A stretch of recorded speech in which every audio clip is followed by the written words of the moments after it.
Lançado no impressionante ano de 1999, A Espera de um Milagre é um filme dirigido pelo injustiçado Frank Darabont e baseado em um livro do Stephen King. A história é um retrato profundo sobre a natureza humana, justiça, compaixão e ele, o inexplicável. Satisfação, rapaziada, sejam muito bem-vindos a mais um vídeo do canal Cineguga. Eu sou o Gustavo Brasil e esse filme aqui de hoje, ele é facilmente um dos meus favoritos da vida inteira.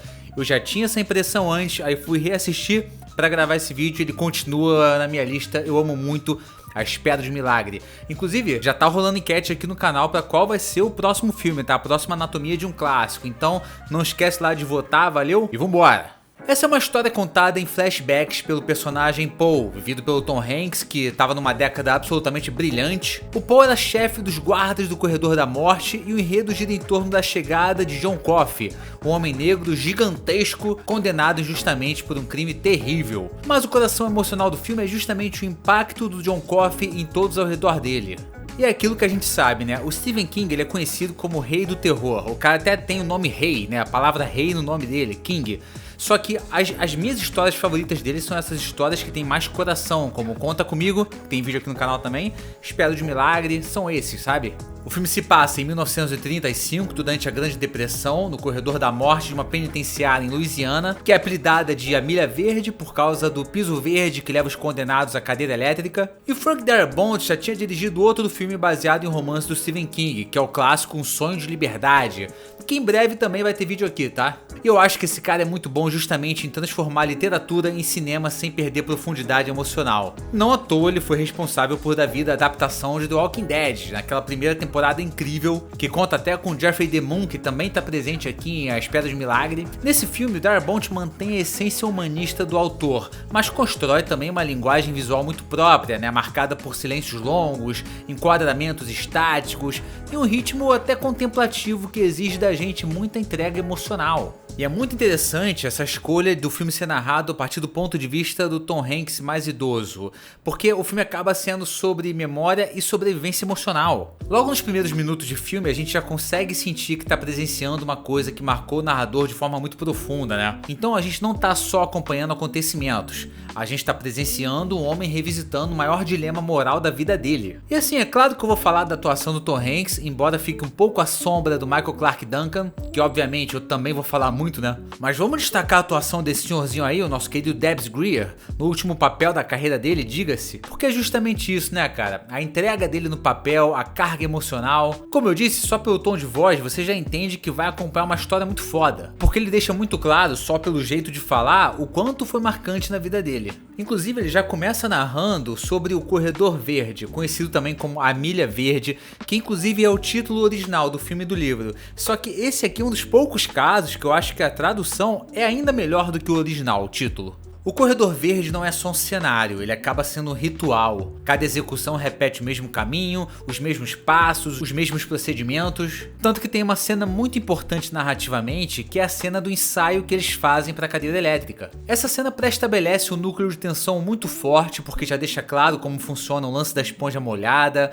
a importância dela, porque a solução com sal conduz bem a eletricidade, facilitando a passagem de corrente para o cérebro, ou seja, de certa forma uma morte bem menos dolorosa, ainda que extremamente dolorosa, né? Essa cena do ensaio serve muito para já apresentar esse ritual, mas também para criar esse ponto de tensão no personagem vivido pelo Doug Hutchison, porque a hora que ele for fazer a cagada, a gente já vai ficar roendo as unhas só de olhar a expressão no rosto dele. O sistema é organizado, protocolar e quase clínico, o que acaba tornando tudo ainda mais um pouco perturbador, né, se for parar pra pensar. Já o chão verde é quase uma ironia simbólica, porque geralmente no cinema a cor verde remete à vida, esperança, renovação, mas aqui na história ele conduz à morte. Só que essa inversão cromática talvez não esteja tão ligada diretamente assim à morte física dos condenados, porque eu acho que ela representa muito mais a transformação moral de quem caminha ao lado deles. Cada vez que o Paul acompanha um condenado pelo corredor, ele também dá um passo rumo a uma crise ética silenciosa. O sistema exige que ele seja eficiente, mas a convivência diária com aqueles caras exige humanidade. Essa tensão acaba se materializando naquele chão verde, um espaço onde dever profissional e conflito moral entram em colisão. O irreversível não tá só na execução, mas também na memória de quem fica. Quando a gente assiste ao filme pela ótica da injustiça com John Coffey, né? A gente sabendo e os guardas sabendo também que ele é inocente, que ele tá condenado injustamente, e automaticamente vem na nossa cabeça a questão da maldade institucional. Só que o personagem do Doug Hudson tá ali justamente para desenhar a diferença entre a maldade institucional e a maldade pessoal. O mesmo serve pro personagem do Sam Rockwell, que no final se revela 10 vezes mais expressível do que o Percy. E uma das coisas mais legais é justamente a forma como o filme adapta a estrutura narrativa episódica do livro. Justamente porque os capítulos da obra original contribuem para que cada condenado tenha seu momento de humanidade. E o filme também toma tempo para refletir um pouco disso, né? É uma coisa que amplia a discussão sobre culpa e individualidade dentro de um sistema que trata todos como números. E voltando a falar agora sobre atuações, cara, é impressionante como todos os atores estão excelentes nesse filme. Eu acho isso tão raro hoje em dia. Pode ver que até os mais coadjuvantes, todos têm seu momento para brilhar. Eu falei do Tom Hanks porque é um dos maiores atores que a nossa geração já presenciou, mas a atuação do Michael Clarke Duncan é tão impressionante que ele consegue ofuscar até o Tom Hanks nesse filme. Irmão, John Coffey é uma figura inesquecível, né? Vamos começar falando sobre o nome, que soa foneticamente próximo a coffin, que seria caixão em inglês, o que cria uma associação simbólica. É um cara que carrega a morte ao seu redor, que está destinado ao corredor da morte e a existência dele está ligada ao sofrimento e à execução. E ele é basicamente uma figura paradoxal, né? Fisicamente imponente, mas emocionalmente frágil. Condenado por uma violência extrema, mas incapaz de maldade. E o medo do escuro é também simbólico. Ele teme não só pela ausência da luz física, mas a escuridão moral do mundo. O poder de cura que ele carrega não é apresentado como espetáculo sobrenatural, mas sim como fardo. Ele absorve a dor dos outros, literalmente, e tem uma questão muito impactante também que eu acho que nem todo mundo consegue entender no final, que é a seguinte: o John Coffey sabe que é inocente, ele consegue provar a inocência dele através dos poderes sobrenaturais, mas ele nunca pede justiça, nunca pede investigação, nunca pede misericórdia. Cara, a interpretação inicial que eu tive foi de uma coisa mais palpável. O John não conhece misericórdia, não conhece justiça. Apanhou e sofreu a vida inteira sendo julgado, maltratado, e eu sempre liguei o fato dele aceitar a condenação injusta porque justiça e misericórdia nunca foram apresentados a ele. Ele não sabe o que é isso. Ele não conhece essas palavras. Mas a verdade talvez seja o contrário. Não é que ele não entende justiça, mas que ele entende até demais. Ao longo do filme a gente vê cenas do John absorvendo literalmente a maldade humana. Ele sente a dor do mundo literalmente dentro dele. A resignação dele não é ignorância, é fadiga moral. Isso fica muito claro nessas palavras aí. I'm tired, boss.